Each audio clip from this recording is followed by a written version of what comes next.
David Wilkerson, the prophet nobody wanted to hear. In 1973, a skinny preacher from Pennsylvania sat down and wrote a list of things he said God had shown him. Economic collapse, moral freefall, a flood of filth piped directly into people's homes, and churches turning against their own beliefs. Nobody took him seriously. Pentecostal leaders called him a fearmonger. Bookstores pulled his work. His own community rejected him overnight. But then, one by one, the things he had described started happening. The 2008 financial crash, the culture wars, the rise of everything he had warned about. Now, people are going back to that original book and reading it line by line, and what they are finding is unsettling. A preacher born into the Word. David Ray Wilkerson was born on May 19, 1931, in Hammond, Indiana. From the very beginning, preaching was woven into his life. His grandfather was an Assemblies of God minister. His father was too. He grew up in Turtle Creek in Barnesboro, Pennsylvania, in a home his family described as full of Bibles, and that setting shaped him early. By around age 14, he was already preaching. He later attended Central Bible College in Springfield, Missouri, was ordained in 1952, and took a small pastorate in Phillipsburg, Pennsylvania, where his congregation was only a few dozen people. For a while, that could have been the whole story. A young preacher in a quiet town, a simple ministry, a steady life.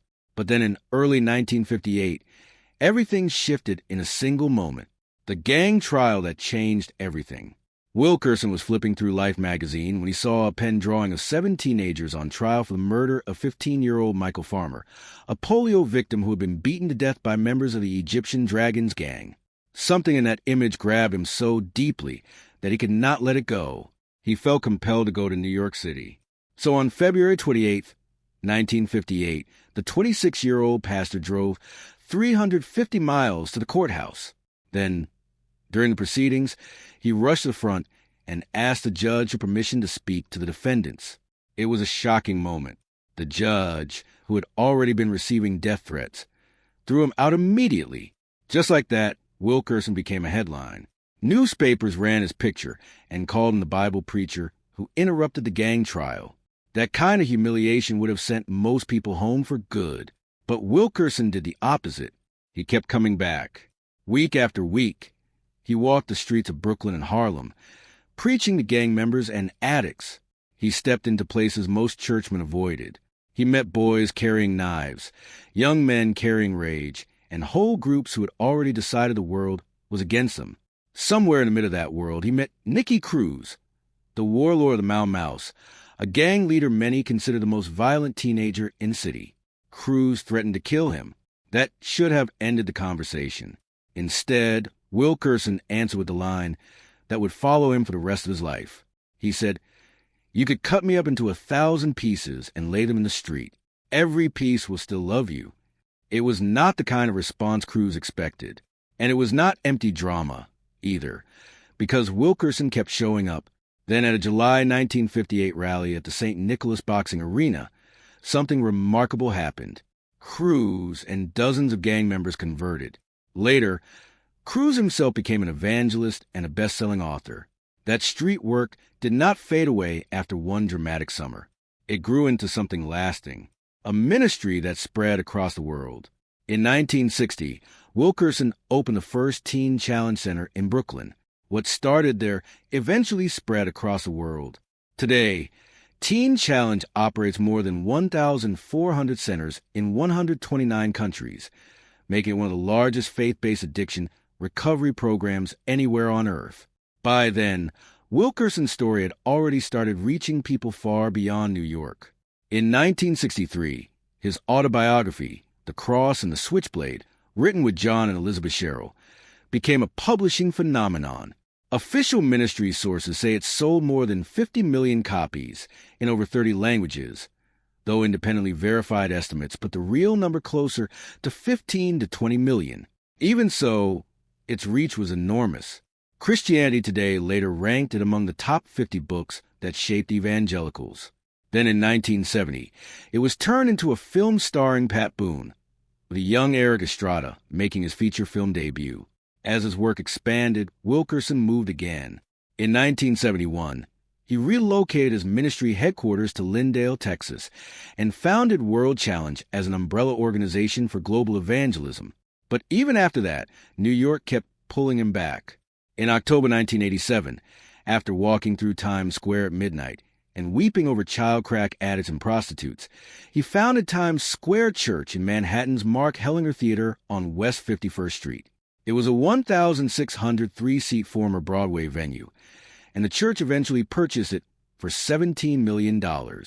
Over time, the congregation grew more than 8,000 weekly attendees from over 100 nationalities. The vision of 1973, that is the broad shape of his public life. But around Wilkerson, another story has circulated for years, and this is where things begin to get complicated. One of the most common mistakes online is the claim that there was a David Wilkerson prophecy from 1965. There was not. No verified prophetic book or writing by Wilkerson exists from that year. His publications in the mid-1960s, including 12 Angels from Hell in 1965, Born Old in 1966, and Parents on Trial in 1967, were not prophetic books. They focused on street ministry and youth culture. Wilkerson later described the vision as his first real step into what he called the realm of prophecy. The real timeline begins in April 1973. During a late-night prayer session, Wilkerson said he experienced a divine vision of coming catastrophes. Out of that experience came the vision, published in February 1974 by Pyramid Books and Fleming H. Revell Company. Even the subtitle sounded intense and urgent, a terrifying prophecy of doomsday that is starting to happen now. The book broke its warnings into 5 main areas: economic confusion, drastic weather changes and earthquakes, a flood of filth, youth problems, and persecution madness. One informal count by a reader listed around 336 distinct predictions across those chapters. The response was brutal. Pentecostal and charismatic leaders who were promoting hopeful revival messages condemned him as a fearmonger. His books were pulled from church bookstores. Mainline evangelicals dismissed him as a false prophet. Wilkerson later said he became a pariah overnight. Even so, he never walked away from the book. In 2003, World Challenge released an updated edition called The Vision and Beyond. Prophecies fulfilled and still to come, adding new material, including reflections on September 11th. Wilkerson had already made his position clear long before that. In the original book, he wrote, "I have shared my vision, and with this statement, I will never again defend it. Its message can be tested only by time and events." That line matters, because the only real way to judge the vision is to look closely at what he actually said and then compare it with what happened, the predictions and their power. What gave the book its power was not vague language. It was the detail. When Wilkerson wrote about economic collapse, he did not speak in foggy religious phrases. He wrote, "There is worldwide economic confusion just ahead. In my vision, this is the clearest thing I have seen." Then he got more specific. He said the crisis would hit Europe first and then affect Japan, the United States, Canada, and other nations soon after.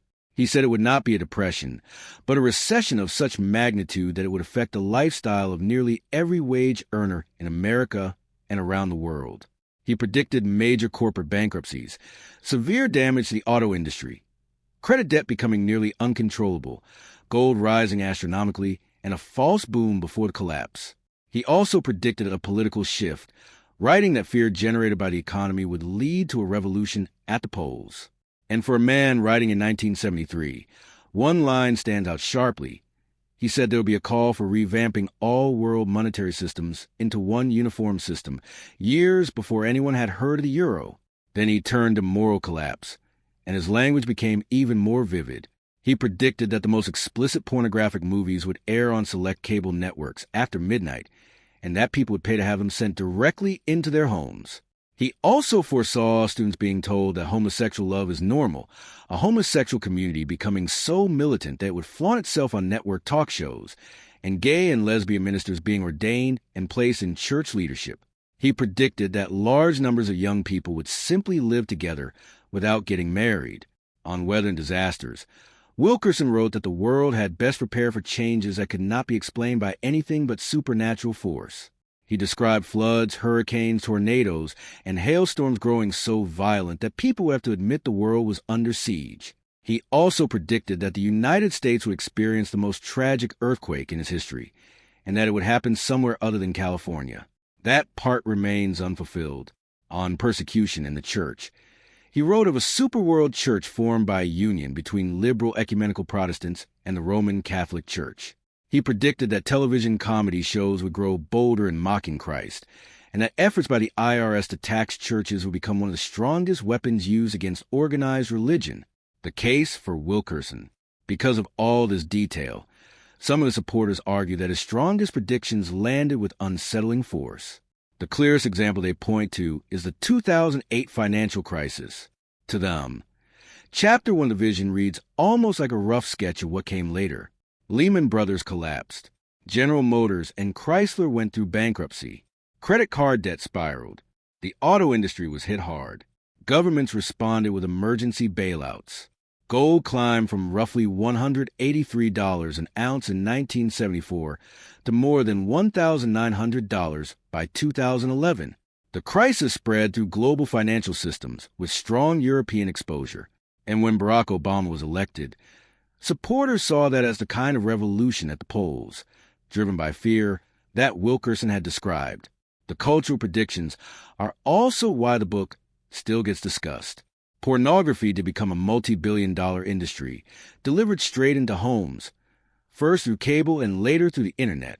Same-sex marriage became legal across the United States in 2015 through Obergefell versus Hodges. The Episcopal Church elected its first openly gay bishop in 2003. Cohabitation without marriage became normal for millions of couples. Shows like Family Guy and South Park turned the mockery of Christianity into a regular comic device. Then outside the specific text of the vision, people also point to Wilkerson's 1985 book, Set the Trumpet to Thy Mouth, where he predicted that God would clean house among televangelists involved in sexual sin and financial corruption. That was 1 year before the scandals involving Jim Bakker and Jimmy Swaggart exploded into public view, the failures nobody wants to mention. Still, none of that settles the whole case, because Wilkerson also made predictions that failed badly, and those failures are too significant to ignore. On September 7, 1992, in a sermon at Times Square Church, he declared that he had a recurring vision of more than 1,000 fires burning at once in New York City. He said this would happen the following year. He described 100,000 angry men in the streets, tanks on the avenues, and Broadway shutting down completely. But 1993 came and went, and nothing like that happened. Instead of clearly admitting the prophecy had failed, he moved the timeline forward and said the vision still belonged to the future. Then in a newsletter dated December 19, 1994, he wrote, I sense in my spirit that in less than 5 years, there will be no more so-called gospel television networks. They will all fall into bankruptcy and absolute ruin. But by 1999, TBN, CBN, and Daystar were all still operating and growing. That prediction failed completely.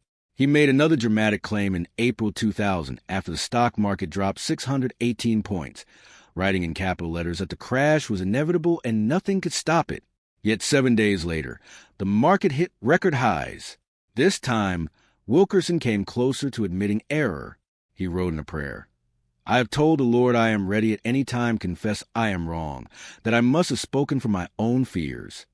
His 1985 book also predicted that America would be destroyed in a hydrogen holocaust, with Russian nuclear missiles launched over the North Pole. He wrote that unexpectedly, and in 1 hour a hydrogen holocaust would engulf America and the nation would be no more. But 6 years later, the Soviet Union collapsed. That future never arrived, nor did the worst earthquake in American history. New York City never went fully bankrupt. American food reserves were never exhausted. The last post in the final crash. On March 7, 2009, at the very bottom of the financial crisis, David Wilkerson published a blog post that will become one of the most talked about things he ever wrote. He wrote, An earth-shattering calamity is about to happen. It is going to be so frightening. We are all going to tremble, even the godliest among us. He repeated his vision of 1,000 fires in New York City. He warned of riots and looting in Times Square and in major cities around the world. He also told followers to store 30 days of non-perishable food and basic supplies. That post exploded almost immediately. The Drudge Report picked it up under the headline, "Famed Pastor Predicts Imminent Catastrophe," and from there it spread everywhere. Some saw a warning the world needed to hear. Others saw fear wrapped in religious language.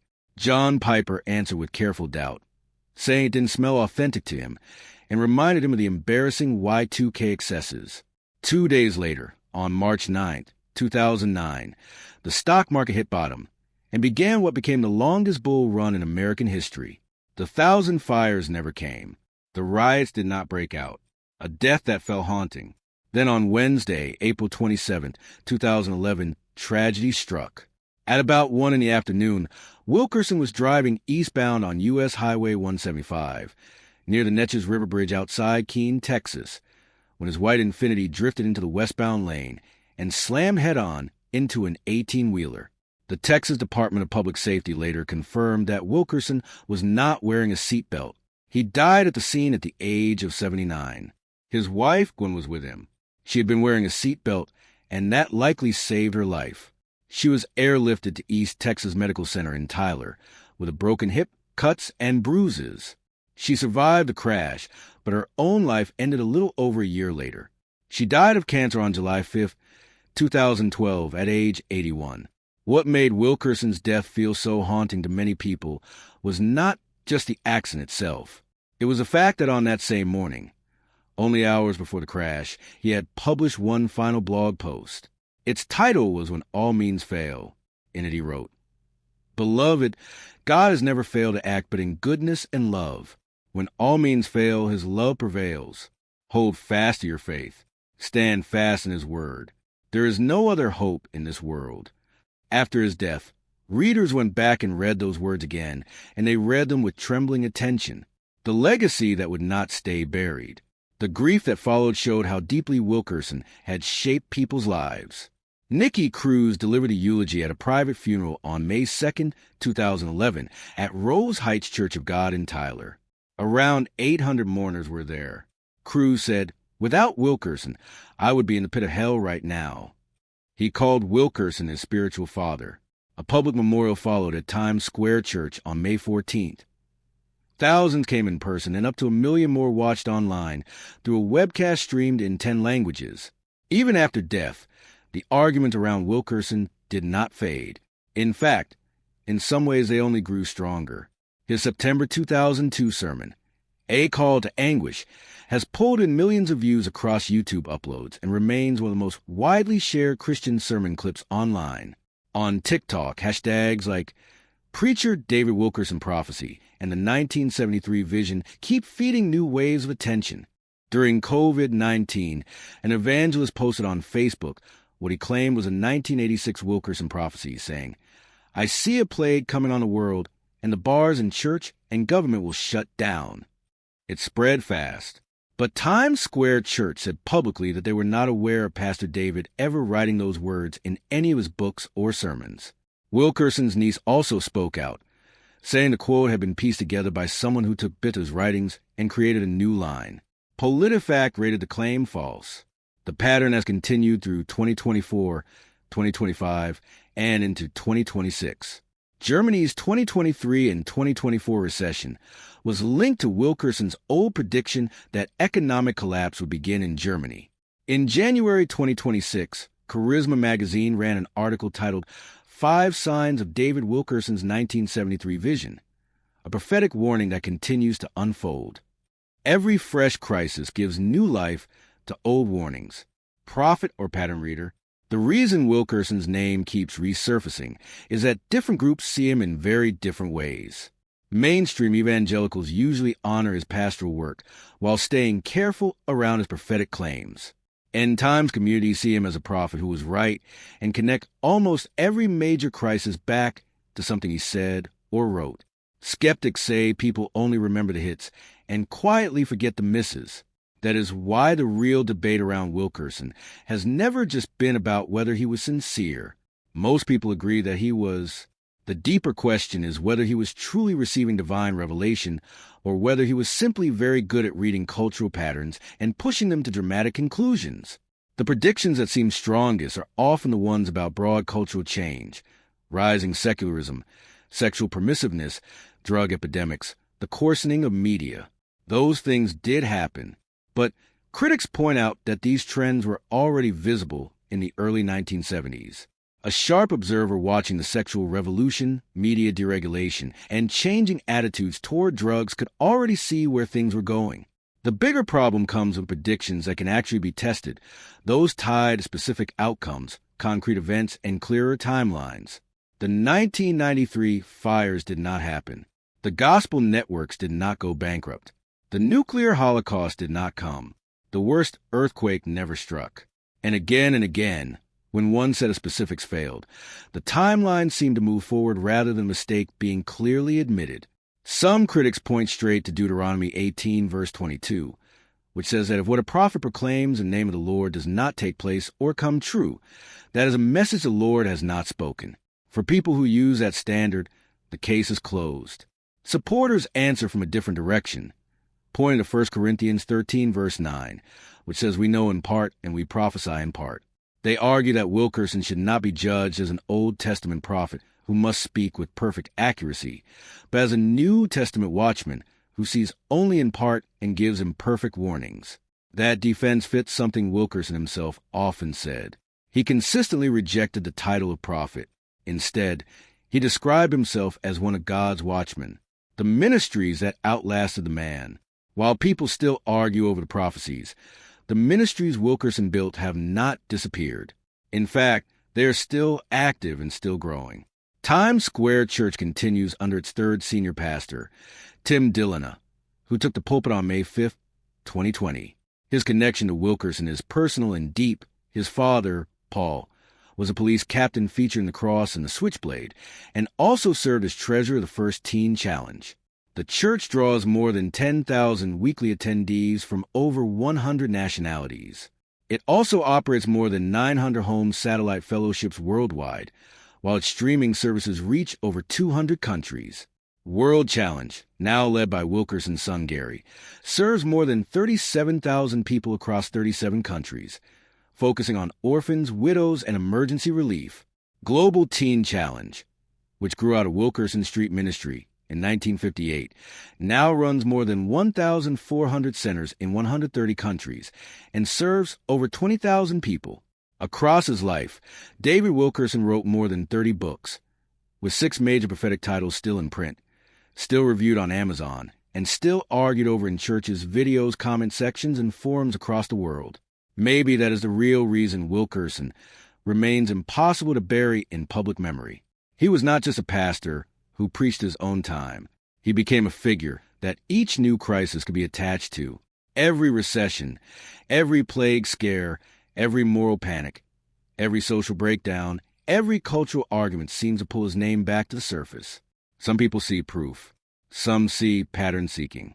Some see a man who genuinely warned a restless world. Others see a preacher whose vague warnings keep getting stretched to fit events long after fact. And perhaps that tension between the undeniable good he did and the prophecies that could not fully hold up is exactly what keeps his story alive.